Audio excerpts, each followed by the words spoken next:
de Química. E hoje eu estou muito feliz, mas muito feliz mesmo, porque eu estou tendo o privilégio de entrevistar um ícone da geometria e um grande amigo também, e não só como ícone, mas como pessoa, como ser humano. Então, Kolbe, vou dar o nome inteiro, Carlos Walter Kolbe, conhecido como Professor Kolbe, que eu tenho certeza que muitos de vocês também tiveram o privilégio de serem alunos do Kolbe. Kolbe, seja super bem-vindo, é um prazer enorme recebê-lo aqui. Giba, eu agradeço a esse convite e também parabenizo você por essa atividade. Você está trazendo temas ligados à educação, você está trazendo o que é sempre muito bom num mundo em que nem sempre as coisas são assim. Então, obrigado pelo convite e uma satisfação estar aqui hoje. E vamos desvendar, né, o mistério da matemática, Alguns. Né? Alguns mistérios e coisas fantásticas. Eu vou começar, Kolbe, perguntando uma coisa que é meio tradicional, né? A sua formação, até separei algumas perguntinhas aqui para você, e contar um pouquinho da sua história. Porque o aluno quer saber, e não só os alunos, os pais também e tal. É uma história um padrão muito comum em Curitiba, né? Eu nasci em Rio Negro, sul do Paraná, eu não me desvencilhei de lá, eu continuo ligado à cidade por razões espirituais até. Eu pertenço ao Rotary de lá, por exemplo. Ah, que legal.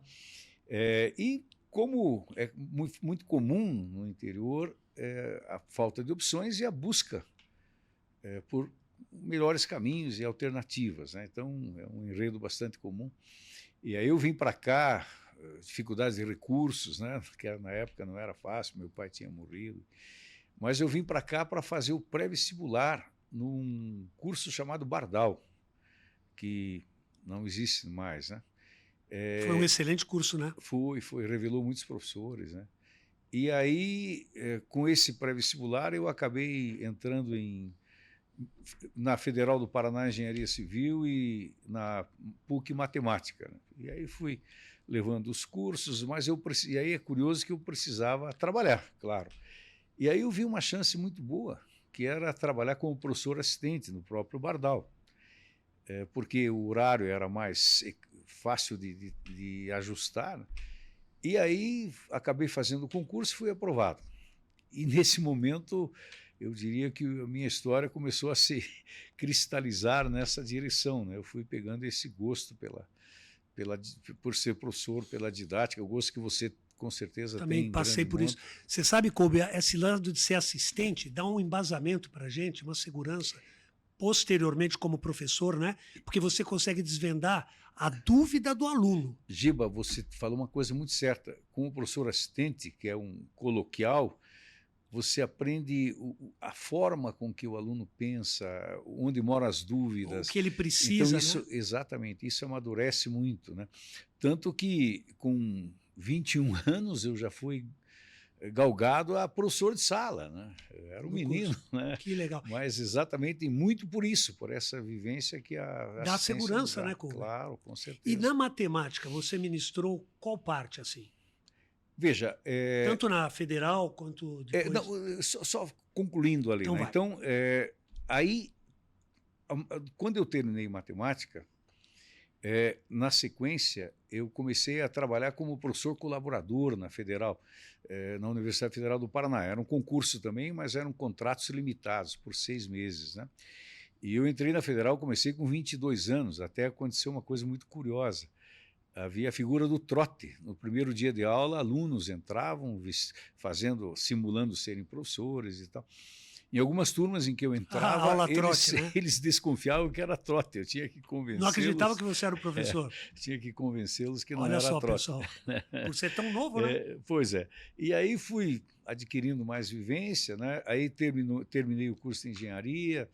Aí veio o concurso na Federal do Paraná, eu fiz uma especialização em matemática pura pelo então Cefet, Centro Federal de Educação Tecnológica, hoje Universidade Tecnológica Federal do Paraná. E aí fiz o concurso na Federal e fui aprovado, né? Daí passei no departamento de matemática. A engenharia, na verdade, eu cheguei até a trabalhar com engenharia ambiental no início, mas acabou não sendo assim. Sua grande paixão. A paixão era a sala de aula, era o giz, era, né? Pois é, aí eu acabei fazendo mais tarde o mestrado. No mestrado e no doutorado, como toda a minha vida estava vinculada à educação, eu achei até que seria coerente que eu fizesse o mestrado na área de educação, fiz na PUC do Paraná, com, claro, a dissertação, uma modelagem matemática aplicada à educação. Sim. E depois fiz o doutorado, fui aprovado no doutorado Federal do Paraná, onde também na área de educação, e também uma tese, né, já ligada a modelos matemáticos. Né? E um orgulho muito grande quem veio do interior, né? Verdade. Passando para os jovens que vão ter Sim, caminhos bem similares. E a gente enfrentava dificuldades, mas havia um grupo homogêneo, todo mundo se ajudava, enfim. E na universidade, se falou que a área da matemática. Na universidade, o departamento de matemática ele fornece as disciplinas de matemática para o curso inteiro, para toda a universidade. Né? Então, você tem uma oportunidade que eu achei preciosa sempre, de trabalhar em vários cursos. E sempre é um desafio, você tem que estudar e aprender coisas novas. Né? A disciplina que eu lecionei com mais intensidade foi o cálculo diferencial integral, né? Mas eu trabalhei em outras áreas, em outros cursos. E tem aluno que até hoje fala que já teve aula com você de cálculo. E depois eu fiquei 37 anos na Federal do Paraná como professor. E os últimos anos eu fiquei como professor de cálculo diferencial para o curso de economia, que também foi uma experiência muito rica. Né? E não chegou a pegar nenhum curso um pouco direcionado para humanas? Cheguei no sentido seguinte, o curso de administração e de economia ele tem uma vinculação com a área humanística, muito embora o embasamento matemático dele seja diferente. Não, ele é denso. O cálculo da economia, por exemplo, é um cálculo bastante denso, né? Porque o economista precisa muito da ferramenta matemática. Né? E no pré-vestibular, na medida do possível, né, eu sempre, muito embora a gente, naturalmente, você sabe disso, a gente tem que trabalhar em várias disciplinas em função de circunstâncias, mas sempre que foi possível priorizar, eu priorizei a geometria, né? Sempre foi a minha paixão maior. Tá? Que legal, Kolbe. Agora, Kolbe, se a gente for falar, até separei um pouquinho aqui alguns assuntos, né, dentro da geometria, porque a geometria está presente em tudo, se a gente for analisar. Não é? E eu lembro que até quando eu fui aluno lá em São Paulo, eu lembro desse lance da relação áurea, segmento áureo, coisa divina, toda essa parte dos sólidos. Você poderia dar uma noção assim para a humanidade assim da relação da matemática com essa história? Veja, Gilberto. Que é fantástico isso aí. Na verdade, a geometria ela é um parâmetro que, de certa maneira, vai aferindo a evolução da espécie humana. Né? Da espécie humana. Ela começa nas pinturas rupestres, nas cavernas, o homem da pré-história tentando formatizar o mundo que o cercava, tentando retratar. E aí ela vai atravessando períodos diversos, claro que vamos fazer uma síntese da síntese, e teve dois grandes impulsos assim, e que deixaram marcas muito profundas nos egípcios, né? Entre os egípcios, a matemática dos egípcios era uma geometria de grande aplicabilidade na arquitetura, na divisão de terra, as margens do Nilo, e eles já trabalhavam elementos de geometria num patamar bem avançado, né? E, claro, não podemos falar de geometria sem citar os gregos, né? Fase do iluminismo grego, onde muitos geômetras extraordinários, das quais... Esse nome é legal, hein? Geômetras. Trabalho com a geometria. Eu destacaria três. Né? Pitágoras de Samos, né? Na ordem cronológica, inclusive. Né? Depois Tales de Mileto e Euclides de Alexandria. É curioso observar que não havia figura do sobrenome na época. Então, quando alguém se destacava, era associado a eles a cidade onde eles nasceram. Né? Por isso, Pitágoras de Samos, Tales de Mileto e Euclides de Alexandria. E esse legado extraordinário que eles deixaram é uma coisa que eu acho, historicamente, eu tento alertar os alunos para isso. Né?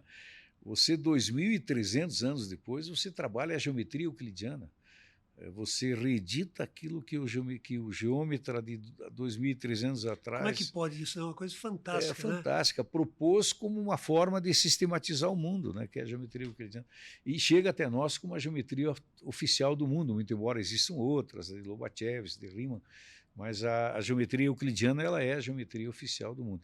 E o Euclides ele tem uma outra contribuição extraordinária. Ele é o primeiro grande autor de matemática. Ele tem uma obra épica crucial para o mundo chamada Os Elementos. onde ele escreveu com as dificuldades da época, imagine, pergaminhos, avanço tecnológico era volumes, mínimo. dificuldade, mas ele superou tudo isso e deixou um legado extraordinário numa obra chamada Os Elementos. São 13 compêndios no qual ele faz uma síntese, principalmente o Euclides, principalmente da geometria grega, e preservando. Autores históricos hoje têm muitas dúvidas, por exemplo, se Pitágoras teria sobrevivido até nós se não fosse essa obra de preservação que acabou sendo do Euclides, né? E nesses capítulos aí ele retoma, através já de uma certa ordem sistemática impressionante para a época, né? E um exemplo que a gente pode citar, eu até trouxe eles aí, né?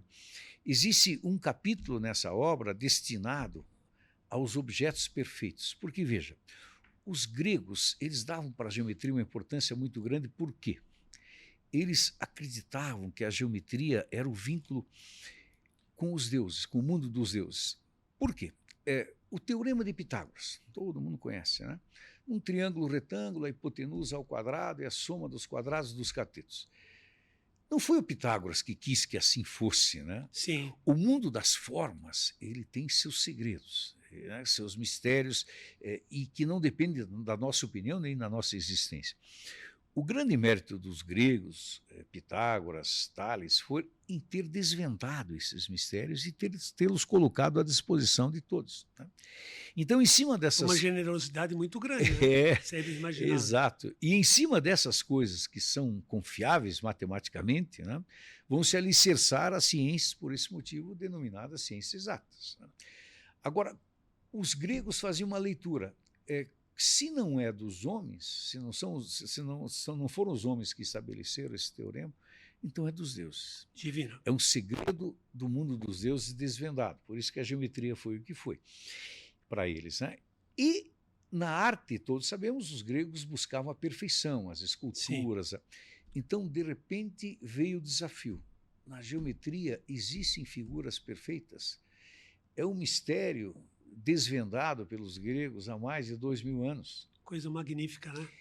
E que fascinaram os grandes filósofos, grandes pensadores ao longo do tempo, desses mais de 2000 anos, né? Inclusive o próprio Platão, que foi um dos eminentes filósofos gregos. O Platão ele ficou tão encantado e destinou alguns tratados para essas figuras perfeitas, até porque a pergunta era se existiam, né? E os gregos concluíram e provaram que existiam, que eles são oficialmente denominados sólidos de Platão. E eu tomei a liberdade de trazê-los aqui. Foi muito legal essa iniciativa tua. O mundo que nos foi dado viver, ele admite 5 formas perfeitas, né? Olha, gente, 5 formas perfeitas. Vamos lá, me passe o tetraedro. Tetraedro. O tetraedro é a primeira delas. Tetra é 4 edros fáceis, né? Por que eles são sólidos perfeitos? Porque tudo é perfeito aqui. O número de arestas que converge para cada vértice, as faces são todos polígonos iguais e regulares, os ângulos entre as faces são os mesmos, né? Então, claro que várias categorias de sólidos não apresentaram nenhum formato regular. Por exemplo, dos pentaedros com 5 faces. Existem pentaedros em grande número. Nenhum deles é perfeito. O próximo é o cubo, o mais conhecido deles, né? O nosso hexaedro regular ou cubo. Depois vem o octaedro, né? Octaedro, que são 8 faces, todas triangulares. A característica da forma perfeita. Posso fazer uma pergunta, Couto? Claro. Esse octaedro, porque a gente usa na química também, ele é uma bipirâmide de base quadrada, não é? Exatamente. Não é isso? Exatamente. Que é o octaedro, porque tem 8 faces. A gente pode entendê-lo como a junção de 2 pirâmides de base quadrada. Que legal. Isso cai muito em vestibular. E olha a característica da perfeição. Ele não tem uma posição predominante. Se você colocá-lo assim, ele está na mesma posição. Ele não tem uma base, né? Sim. Então, fantástico. O próximo, quem diria, é um dodecaedro, ou seja, com 12 faces pentagonais. Uma figura de uma beleza plástica maravilhosa. Lembra da bola, quem gosta total. de futebol. E a última das formas perfeitas, quem diria, 20 triângulos iguais formariam o último sólido perfeito. Só uma coisinha, como eu falei da bola, é lógico que isso não é a bola exata, mas tem um formato de esfera, não chega a ser uma esfera, né? Mas a bola, você até comentou, a gente está falando... bola de algumas Copas anteriores, por favor, fale sobre ela isso. usou como forma O icosaedro O regular. icosaedro regular. Veja, ele tem 12 vértices e tem 20 faces. Então, em cada vértice foi tirado uma piramidezinha aqui, formando pentágonos, 1, 2, 3, 4, 5. Então, aquela bola oficial, ela tinha 12 pentágonos e tinha 20 hexágonos, porque no triângulo, se você cortar 3 pontos, 3 cantos, vai sobrar um hexágono. Então, a bola, a forma daquela bola, poucos sabem disso, mas era exatamente o icosaedro regular, que buscava levar a perfeição para a bola. Dentre muitos exemplos sobre o fascínio que esses sólidos exerceram sobre filósofos e pensadores, eu gostaria de citar um deles, Johannes Kepler. Johannes Kepler. O Kepler, a ele nós devemos as leis da mecânica celeste. Um legado extraordinário que ele nos deixou, porque até então a astronomia era uma coisa meio empírica, e ele tinha aquele palpite de que havia uma modelagem matemática regendo, que não eram caóticos os movimentos. E passou a vida dele em busca dessa resposta, né? Mas é curioso observar que o fascínio desses objetos sobre ele foi tão grande que a primeira intuição dele, a primeira tentativa, a primeira suspeição dele foi de que o universo estaria retratado, o cosmos, pelos poliedros regulares. Ou seja, imensos poliedros regulares, dos quais os astros ocupariam os vértices, um astro ocuparia. Em Praga, onde ele terminou seus trabalhos, ele teve uma grande contribuição de um grande astrônomo que vivia em Praga e deixou todo o legado para ele. Existem modelos de poliedros onde ele tentava confirmar a teoria dele. E ele conseguiu? Não. Aí ele viu que não era consistente, né? E foi para uma outra direção e acabou descobrindo as leis da mecânica celeste, que as órbitas são elípticas, enfim. E a partir daí a astronomia passou a ser uma ciência determinística, né? Então, mas o que é que eu quero comentar? E aí que entra a parte da química. Né? Eu li um artigo muito interessante dizendo o seguinte, que o palpite, aquela intuição do Kepler não estava errada. Só que ele foi tentar comprovar isso no macro, no cosmos, quando, na verdade, a ideia de que os poliedros regulares fazem parte da constituição do mundo estava no micro, nas estruturas moleculares. E agora, um químico com a palavra. Começamos com o tetraedro. Obrigado, Paulo. Começamos com o tetraedro. Eu vou até lembrá-los. Só que é um tetraedro, né? Tem 4 faces e é um tetraedro regular. Tá. Se você pegar, por exemplo, metano, geometria molecular. Gente querida, preste muita atenção nisso. O carbono está no centro do tetraedro regular e nos 4 vértices você tem hidrogênio. Os ângulos são iguais. Existe uma teoria chamada repulsão dos pares eletrônicos da camada de valência. Não precisa se assustar.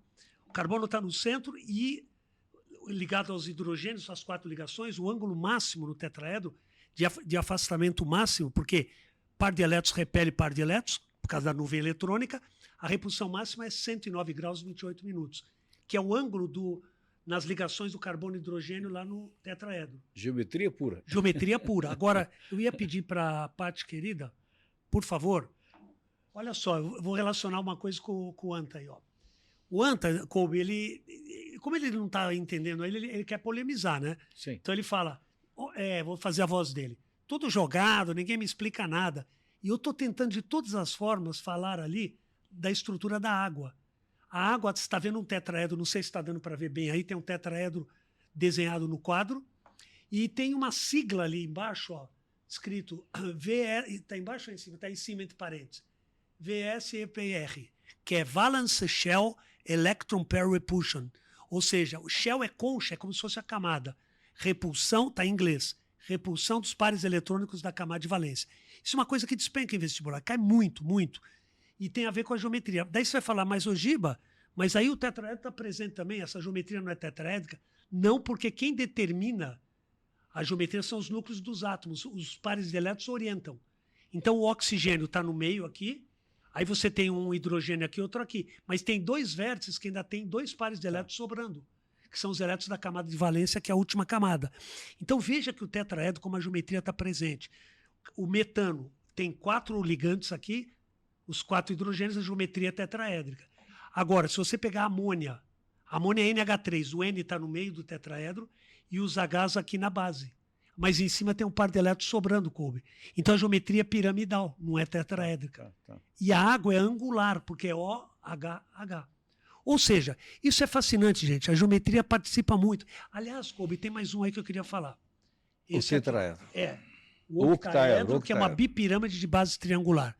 Tem quadrangular. Base quadrangular, perdão. Relembrando, são duas pirâmides de base quadrada. Bipiramidal de base quadrada. Que é o octaedro. São 8 faces. Se você pegar o hexafluoreto de enxofre, SF6, o enxofre está lá no meio, na base que está quadrada, e os flúors estão nos vértices. Fantástico. Então, uma geometria octaédrica. Gente, isso é uma coisa que despenca, mas cai muito, e é muito interessante você relacionar não só a química, a artes, tudo com a geometria. A geometria é fantástica. Então, só recapitulando. Repulsão dos pares eletrônicos da camada de valência. O par eletrônico você pode achar como uma nuvem eletrônica. Até dá para pegar uma bexiga de aniversário e grudar duas, amarrar. Então, ali o que acontece? Você tem 2 nuvens eletrônicas. No caso do tetraedro, teria 4 nuvens eletrônicas. E aí vai. Agora, uma outra coisa importante, gente. Às vezes foge a regra do octeto, né, de estabilizar com 8. O SF6, o enxofre, vai ter que ter uma hibridação que vocês vão cansar de ver no curso. É a geometria do enxofre, que com a hibridação deu o octaedro. Resumindo, Kolbe, isso aí, não tem só essas, tem outras geometrias. Além de estruturas icosaédricas, né? Estruturas dodecaédricas. Então, Deixa eu só repetir uma coisinha que eu falei rápido para dar a chance de você falar também. A geometria do SF6 é D2SP3. O enxofre está no meio, tem 4 flúores, um para cima e outro para baixo. Tá. Isso é a geometria dele é octaédrica, mas a hibridação, repetindo, a hibridação é D2SP3. Hibridar quer dizer misturar orbitais diferentes formando novos orbitais. Tá? Mas isso vocês vão cansar de ver nas questões de vestibulares. Tá bom? Mas seguindo, Kolbe, vamos dar sequência. Ou seja, né, o Kepler tinha razão. Né? E uma outra coisa interessante também, é claro que aqui a gente vai ter que fazer sínteses, né? Mas veja, me alcance o tetraedro ali. Vamos lá para o tetraedro. Vamos lá. Os gregos, eles acreditavam nos 4 elementos: terra, fogo, água e ar. Vinculavam o tetraedro ao fogo, o octaedro ao ar, fogo, ar, terra, o cubo, pela sua estabilidade, o icosaedro, a água, e acabaram os 4 elementos. Mas tem mais um. Olha o mistério. O dodecaedro. Interpretação dos gregos, haveria um 5º elemento, a chamada quinta essência, que foi uma busca dos alquimistas, né, durante a Idade Média. E de todos os 5, o dodecaedro é, digamos, o que tem a mística mais forte. Né? Ele era o símbolo da escola pitagórica, que foi uma escola misteriosa que sobreviveu por séculos, formado por discípulos de Pitágoras. E aqui vem um outro gancho muito interessante. O dodecaedro é formado por faces pentagonais. O pentagrama, que também era um dos símbolos dos pitagóricos. E do pentagrama é possível observar a proporção áurea, o número divino. É importante observar, Giba, quem percebeu pela primeira vez esse número místico foi Euclides. Por que eu digo que ele percebeu? Porque ele já estava presente. Sim. O que Euclides começou a observar é que a natureza, com muita frequência, usava uma proporção cujo resultado é 1,618.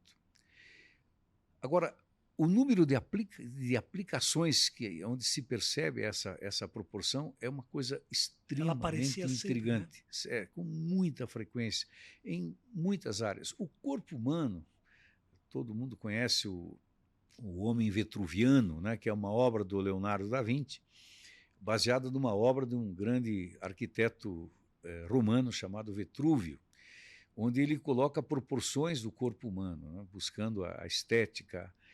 No corpo humano se observa essa proporção 1,618 em várias situações.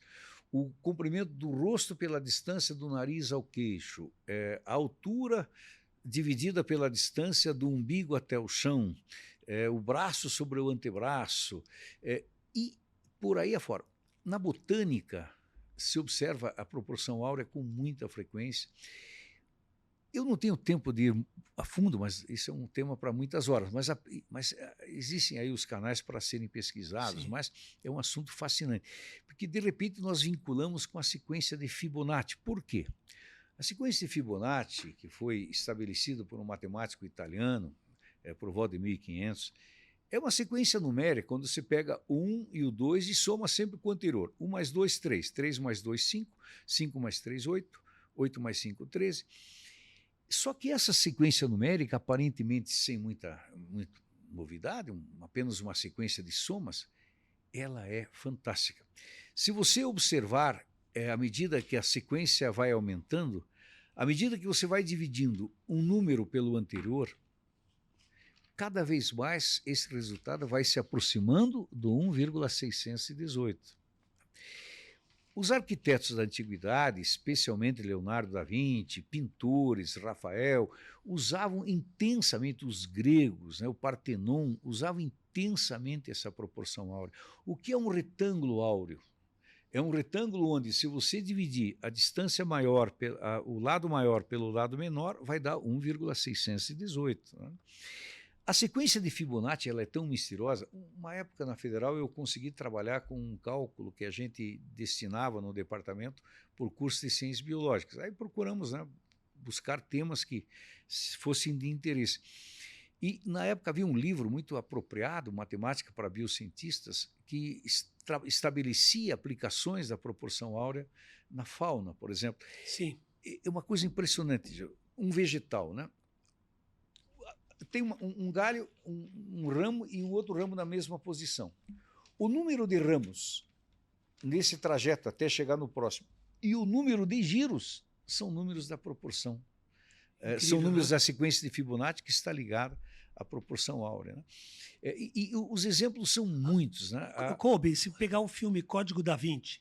Lá você vê vários exemplos. Deus do céu, né? Vários, eles exploraram muito bem. De uma forma muito bem. Se você constrói quadrados na proporção áurea sucessivos, eu não tenho como mostrar isso aqui agora e nem seria o foco, mas é só procurar aqui, se alguém tiver interesse, e juntar os centros desses quadrados, você começa a formar uma espiral, que é chamada espiral áurea. Tá? Essa espiral está nas conchas de caramujos. Essa espiral está nas galáxias. As galáxias, as espirais galácticas, são espirais obtidas ou passíveis de serem obtidas pela proporção áurea, atendem às condições das espirais áureas. Né? Giba, se existe um criador, e eu acredito que existe, eu diria que esse criador era fascinado pela proporção 1,618. Por isso que ele é denominado número de Deus. Né? Proporção divina. E o importante é que quando Leonardo da Vinci usava, quando os grandes pintores usavam, quando os arquitetos hoje usam em design, né? Nós temos aqui uma pessoa da área, né? Essa Paty querida. A Paty é querida. Eles emprestam esse número de Deus. Eu acho fascinante isso. Né? Eles emprestam esse número de Deus. E tem um detalhe que eu acho mais intrigante de todos. É uma pergunta assim, se eu nunca ouvi falar da proporção áurea, se eu não tive oportunidade de ver isso, por que ela me é mais agradável? Né? Então, uma das teorias é a seguinte, por ser ela uma proporção cósmica, o nosso eu universal inconscientemente é tocado por esse sentimento de integração. Por isso que a proporção áurea ela é agradável até para quem não conhece a proporção áurea em si, o fato em si. Então eu acho isso um tema extremamente fascinante. Tudo isso é geometria. Tudo isso é geometria. Tudo isso está dentro desse parâmetro da geometria. E até na música, né, Kobe? As notas. Sim. Né? Debussy. E até em Mozart. Você que gosta muito de música clássica. Né? Nós gostamos, né? Eu adoro também. Mozart também, na música, se percebe a proporção áurea. Johann Sebastian Bach. Né? Todos esses grandes mestres aí, né? Então, é por essas razões todas que a geometria tem o encanto que tem, né, Giba? Porque, Kobe, uma coisa, o aluno leigo, desculpa um pouquinho, deixa eu pegar um pouquinho de água aqui. O aluno leigo que nunca viu matemática, ele pensa assim, é achar o X, achar o Y, fazer as continhas e tal. E ele precisa ser, sabe, arrumar um jeito de vislumbrar a beleza que é matemática e aonde ela está presente e no que está ligado no nosso mundo. Exato, exato. Eu acho que isso, Kolbe, eu não sei se as mudanças, se a gente raciocinar com o século XX, século XXI atual, teve uma mudança muito drástica nisso, né? Porque hoje tem 1000 opções, né? Em termos de profissão, você podia falar um pouquinho sobre isso? Eu acho que talvez fosse interessante nós aproveitarmos esse espaço precioso aí, né, para trazermos uma outra abordagem. Na verdade, eu diria que a experiência maior a gente adquiriu, e nós estávamos juntos nesse processo, né, quando o Positivo iniciou um trabalho, né, uma atividade de levar palestras. Sim. Para cidades do Paraná, de Santa Catarina e de São Paulo, né? O Carraro, o senhor Renato, e a própria direção acompanhando. Eram palestras destinadas a jovens que estão nessa faixa do pré-vestibular, terminando o ensino médio.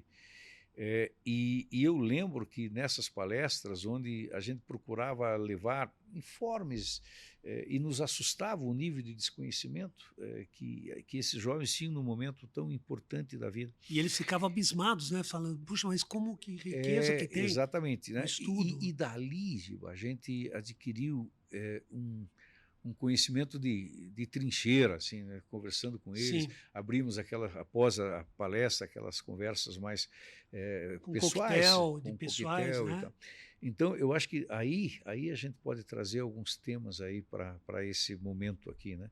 Até no sentido de elucidar algumas coisas, de tranquilizar algumas angústias que são absolutamente naturais, muito embora o jovem às vezes pense que são coisas dele, né, e não coletivas, né?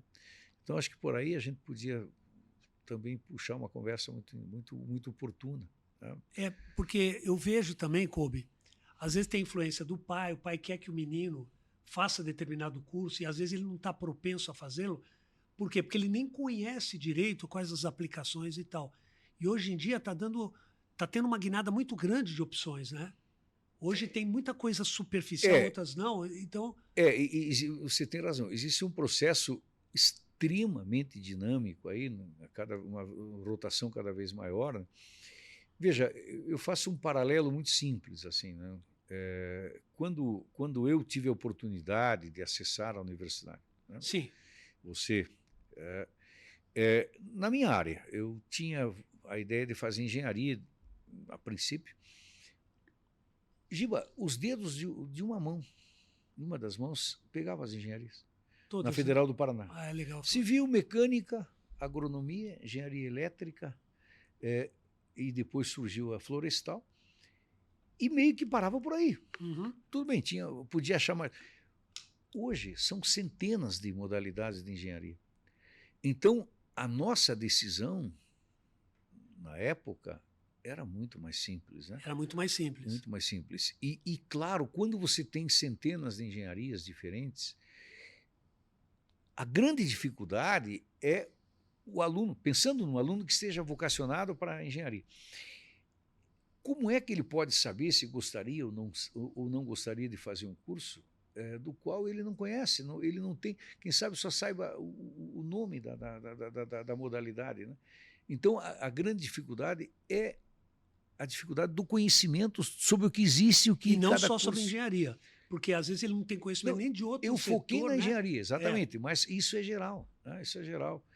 E hoje os desdobramentos, a pós-graduação, que é uma necessidade imperiosa... Não e a Federal é muito boa nisso, né? Não fugir. Sim, e as federais hoje... E cada vez mais o mundo caminha por um processo de associações, né? A Universidade Federal do Paraná, por exemplo, ela tem convênios com universidades do mundo inteiro. E cada vez mais se facilita esse estreitamento, né? O chamado doutorado sanduíche, que há 2 anos na instituição de origem e 2 anos na instituição conveniada, e aí entra a Europa, Estados Unidos, Canadá, Alemanha, França. Os países do leste europeu já estão entrando também com muita força, né? Então isso cada vez é mais intenso e na mesma intensidade aumentam as opções também. Nós temos aí em pauta, né, e gerando polêmicas, e eu não vejo como não geraria polêmicas pela importância do tema. Toda mudança, né? A reforma do ensino médio. O ensino médio precisa ser reformado, não há dúvida. A gente olha alguns números aí, são números sinistros, né, de qualificação, de quando comparamos no quadro internacional, né?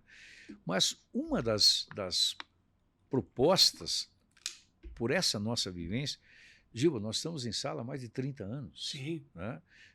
Ouvindo jovens num momento crucial.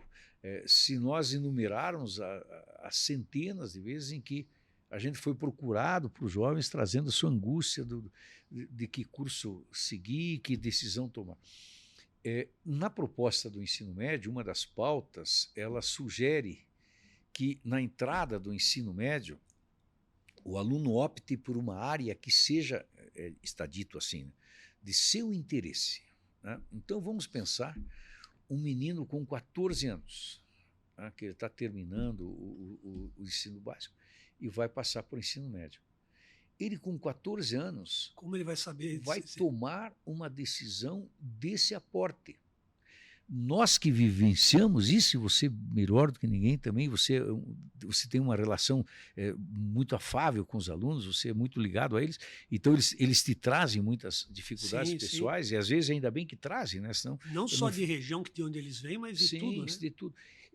Veja, como é que um menino com 14 anos pode discernir? Se ele teve naquele ano um professor de matemática, naquele ano, na 9ª série, que não era muito habilidoso, que era meio um autodidata, ele vai pensar, então eu não quero a área da tecnológica, porque matemática é essa coisa ruim.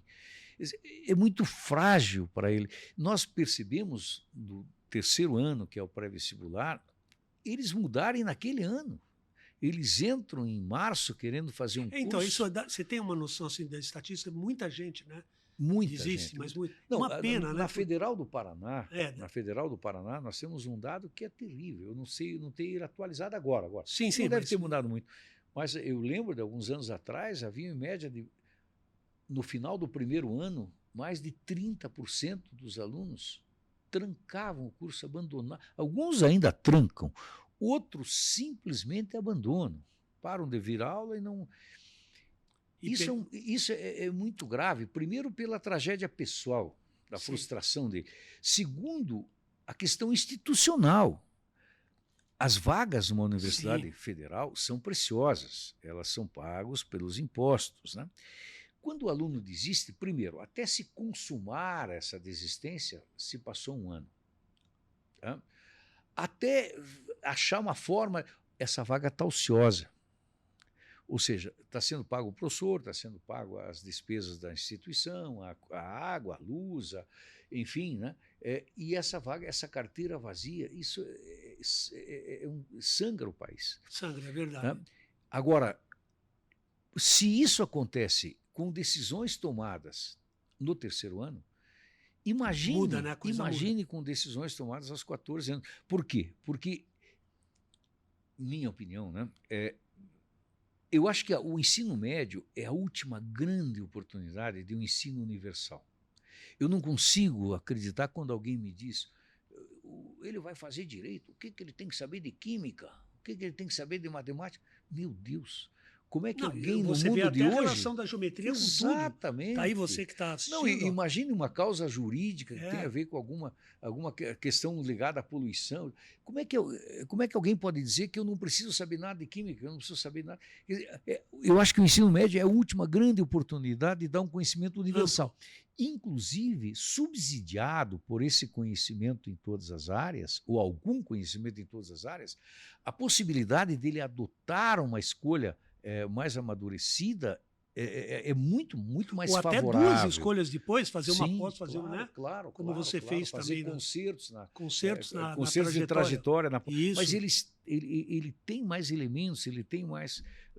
Então, esse é um ponto dessa reforma que eu sempre olhei com muito cuidado, pela nossa vivência. Ela não é acadêmica, ela é de chão de fábrica. De Nós dia estamos a dia, ali, né? do dia a dia, conversando com eles, vivenciando as angústias.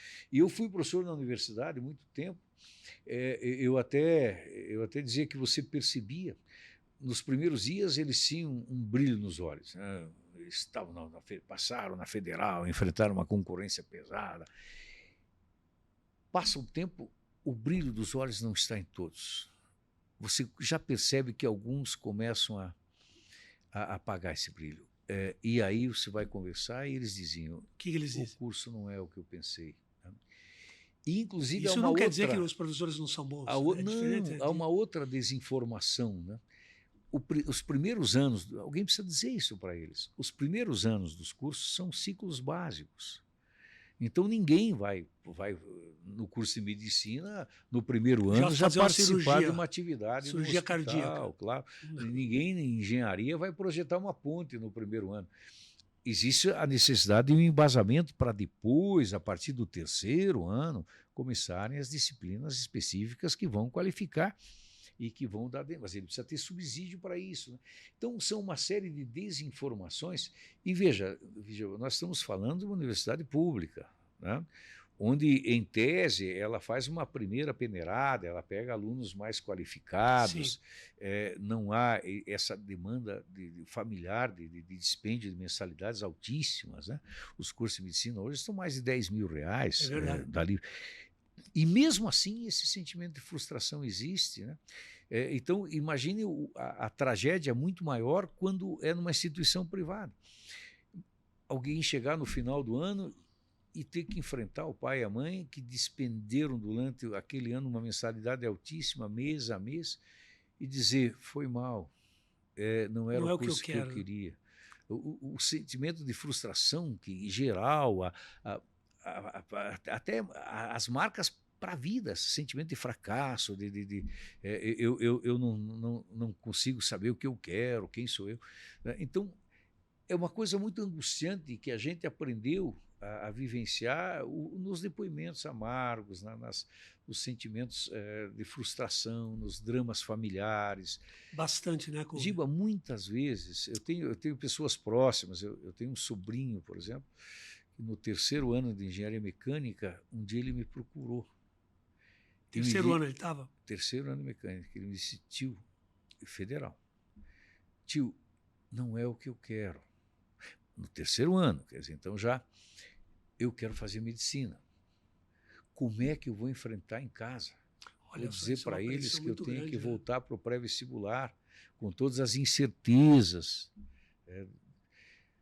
Bom, aí a gente conversou e eu senti que realmente era uma postura amadurecida dele, né? Aí eu ajudei ele, fui procurar o pai dele, que é o meu cocunhado, e conversamos.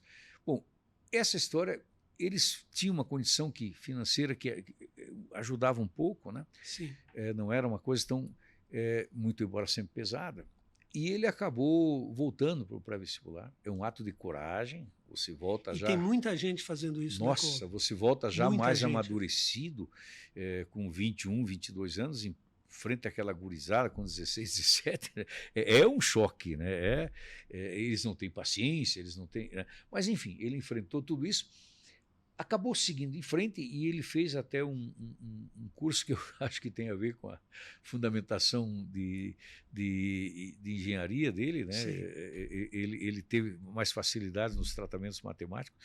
Enfim, né? Então são dramas imensos aí que eu acredito que precisavam políticas mais adequadas, mais apropriadas, porque há um imenso prejuízo psicológico, familiar, financeiro para o aluno, para a família, financeiro para o país, né, que acaba tendo vagas, dificuldades que a própria seleção pelo Enem produziu, né?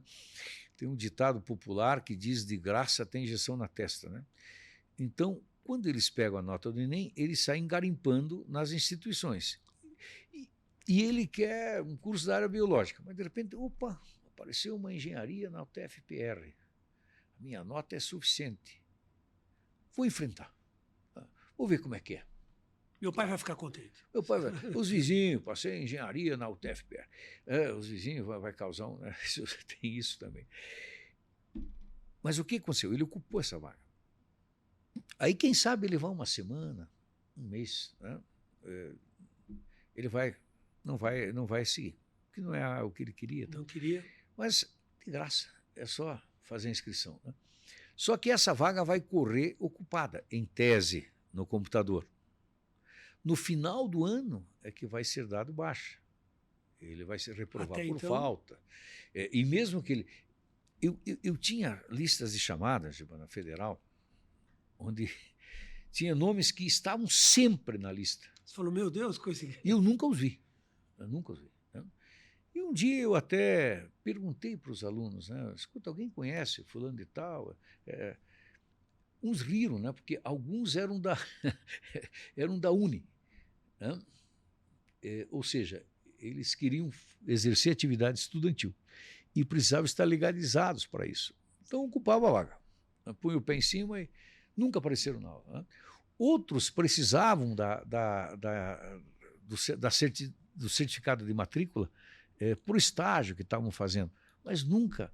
Ou seja, são distorções que são muito sérias, né? Porque são vagas preciosas e um monte de gente fazendo um sacrifício sobre-humano para pagar mensalidades nas instituições privadas. Né? Quando o sistema, a conjuntura, ela permite que as universidades públicas mantenham... É assustador o índice de... Quanto tempo você está vivenciando a federal assim? 37 anos, Gil. Meu Deus, você dá uma aula. 37 anos. 37 anos. E eu lembro que existem políticas de integração. A Universidade Federal do Paraná tem um programa, em tese, genial, chamado Aprovar. Né? É verdade. Então tem vagas, em matemática tem 20 vagas ociosas aqui no primeiro ano, 15 no segundo ano, o curso de ciências biológicas tem 20 vagas no primeiro ano. Eles fazem uma prova, um pequeno vestibularzinho, assim, uma prova de uma etapa só, né? E classificam e ocupam as vagas. Tá? Então, mas o que acontecia na área de cálculo? Você tinha alunos que entravam pelo Provar, pelo Aprovar. Ingressavam pelo Provar. Só que eles estavam completamente distanciados de todo o processo. A disciplina de cálculo, por exemplo, ela exige uma fundamentação. Você chegou a ministrar, né, o cálculo? Anos. Eu lembro porque muito aluno comenta isso. Curiosamente, como o cálculo é uma disciplina muito versátil, né, eu acabei trabalhando com cálculo para engenharia civil, para mecânica, para elétrica, o cálculo para administração. Então, isso vai dando uma vivência interessante. Assim. E eu ficava num sentimento muito... Porque eles não tinham nenhuma fundamentação. Ou seja, as provas de cálculo eram uma tragédia. As notas 1, 2, 1, 2. 1, 2? Muito comum, muito comum. Então você vendia uma ilusão para eles. Entende? É aí que eu quero chegar. Você dizia, venha para a universidade, nós vamos te dar oportunidade, vamos ocupar a vaga. Até em tese, mas a prática, o dia a dia, eles não saíam do primeiro ano nunca, e logo aquela vaga já estava ociosa de novo, eles saem. Então, não existe uma política efetiva assim, que permita esse tipo de... E, fundamentalmente, né, tentar... Eu não acredito num método 100% seguro. Né? Porque é difícil, né? Você pegar um jovem, ele está em dúvida em 10 cursos, nós vamos fazer um questionário aqui, vamos conversar com você, e vai sair um curso só. É muito difícil isso, porque existem pessoas que são naturalmente mais versáteis, se adaptam de uma maneira áreas, e não há nada que diga que ela não possa fazer um bom curso na área biológica, um bom curso na área humanística.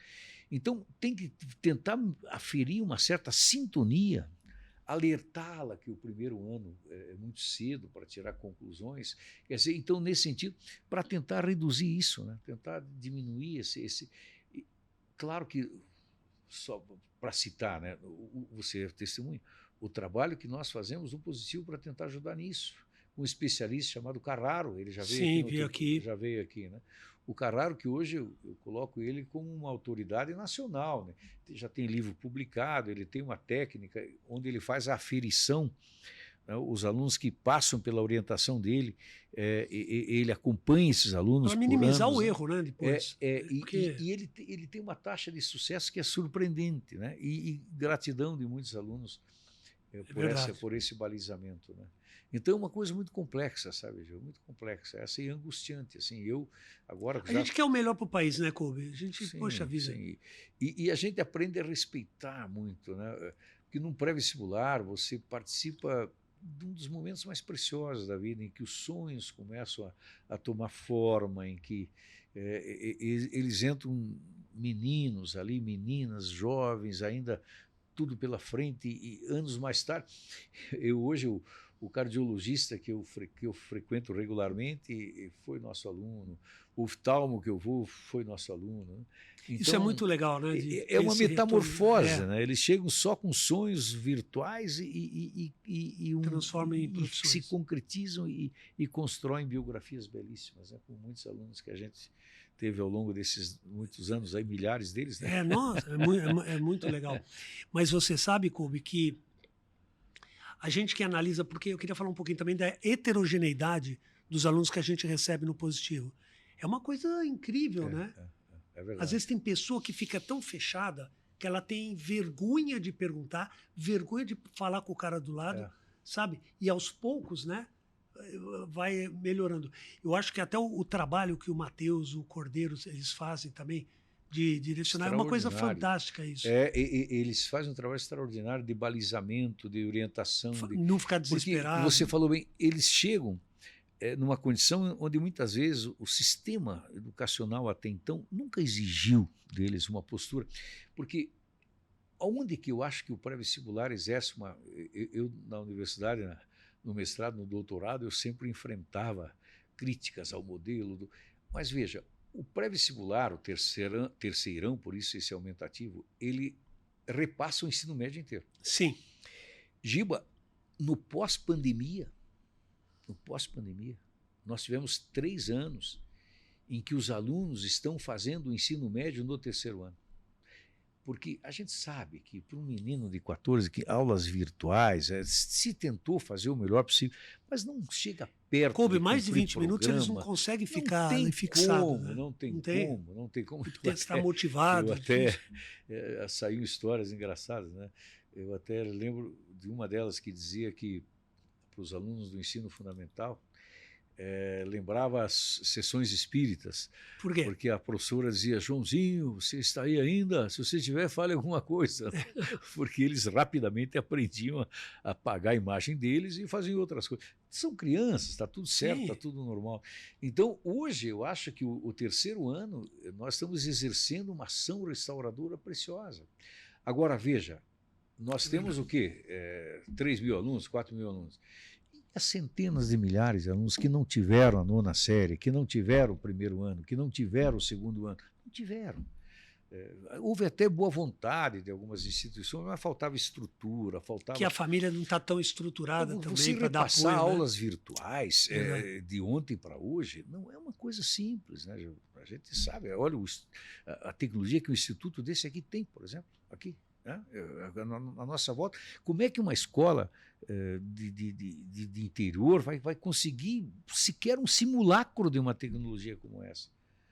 Então houve um vácuo aí que a gente está tentando repor devagarinho. Mas vamos conseguir, Kolbe. Vamos, acho que dia a dia. Mas eu diria que existem gerações lesadas, né? Sim. Que vão agravar todas essas dificuldades aí. Infelizmente, não foi uma tragédia, né? E eu lembro também nessas palestras que nós demos, né? Curso, que lotava. Né? Era uma coisa incrível. A palestra normalmente era sexta-feira, 8 horas da noite. E chegava em cima da hora, porque tinha novela um pouco antes e tal. Lembra disso? Mas eles têm uma nós tínhamos vontade de aprender, lotados, assim. É uma coisa magnífica, né? E depois... Como você Dava uma esperança para a pessoa. E a gente aferia essa carência deles. Aferia, exatamente. Você tinha consciência certinha de onde estava o problema, né? Porque nós falávamos sobre tudo isso, né? E uma coisa que importantíssima que a gente fazia, o professor Renato é sempre o nosso grande líder ali, mas quando a gente dizia para eles que estar em dúvida sobre o curso é normal. Normal, eles não acreditavam. Eles acreditavam que era uma falha pessoal. Não estou bem, eu devo ser inseguro, porque eu não tenho. E pelo contrário, até, né? Às vezes a dúvida ela é muito mais. Ela é muito mais indicada do que uma decisão precipitada. Sim, coube, o Gustavo Gameiro, que foi nosso aluno que você conheceu, ele gostava tanto de você. Sim. Ele falando ele teve com os laureados aí, no Multipodcast, ele falando exatamente isso, que a valorização da dúvida. Sim. Poxa, se o cara que acabou ganhando o prêmio Nobel, os laureados que ele foi visitar lá em Lindau, lá na Alemanha, na Baviera, eles falavam, importante no caminho é ter a dúvida. Sim, então o jovem não pode ficar em dúvida se ele está, qual que eu vou fazer, eu não sei se é medicina. Calma. A dúvida é normal. Agora normal. Vamos partir para o enfrentamento. Para o enfrentamento, mas aí tem que ter condição para isso. Pois é, Gil, exatamente. E o que é essa condição? Conhecimento, acesso, pessoas que balizem, que orientem, né? que deem a ele um subsídio para ele amadurecer decisões. Né? Principalmente também, né, Kobe, da estrutura da valorização de todas as matérias. E uma coisa importante que tinha que passar para eles, Giba, hoje não existe mais, é natural, né? A graduação ela pressupõe a pós-graduação, mestrado, doutorado, não tem mais como. E existem cursos que são ecléticos, assim, para permitir, eu diria, ajustes de trajetória. Eu vou falar de um deles, eu me sinto mais à vontade. Alguém que faça engenharia civil, digamos assim, a versatilidade das disciplinas, dá a ele a possibilidade de ter uma visão mais, como muitos cursos, como qualquer curso, né? Mas uma visão mais sistêmica. E aí, na pós-graduação, ele pode facilmente optar por uma área financeira. Existem grandes gerentes financeiros que têm formação em engenharia, tem muita gente indo para essa administração, área, né? Só que são concertos de trajetória. Ele pode terminar o curso de engenharia e fazer uma MBA na direção de análise de sistemas. Ele está qualificado para isso. Então, não é uma coisa, um princípio, meio e fim. Não. É um processo. E, Kobe, agora eu quero falar uma coisa que você foi também brilhante, além dessas... Toda essa trajetória que nós aqui acabamos percorrendo Gil, hoje. Nós estamos retratando trajetórias de vida. De vida, não é nada de... emitindo opinião. Aqui, né? De oceanografia. Lembra que você falava? São constatações do fronte. Direto. Lembra que você falava? O sujeito vai fazer o quê? Oceanografia. Lembra? Lembro. O que ele imaginava? Conta aí do filme. Isso eu achava muito legal. A ideia, né? Ele assistiu um filme sobre aventuras no mar, né?